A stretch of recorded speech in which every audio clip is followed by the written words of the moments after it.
La vitesse restant le premier facteur d'accident mortel sur la route, la possession d'avertisseurs de radar intégrés dans un GPS, qui n'était pas puni jusqu'ici, coûte depuis ce matin 1 500 € et entraîne un retrait de 6 points sur le permis de conduire. La sanction contre l'utilisation d'un téléphone portable sans oreillette s'alourdit elle aussi, passant de 35 à 135 € et étant accompagnée d'une perte de 3 points au lieu de 2.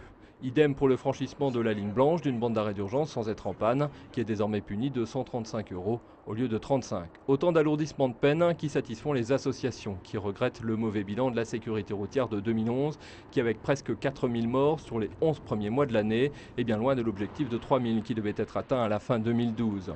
Même constat au niveau local, 2011 avec 43 tués dans le département dépasse déjà les 40 morts de 2010.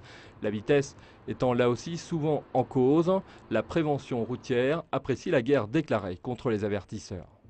Ça donne une plus grande incertitude par rapport à la position du radar, certes, mais ça conduit les conducteurs à être plus vigilants, à mieux se comporter et surtout à rouler moins vite.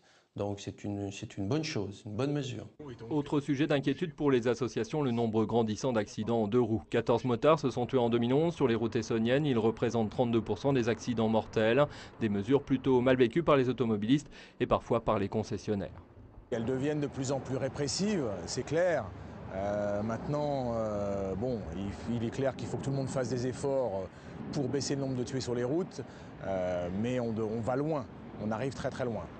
Prochain ennemi numéro 1 de la sécurité routière, l'alcool, qui est à l'origine d'un accident mortel sur 3 dans le pays et qui cause la mort de 26% des jeunes de moins de 24 ans tués sur la route.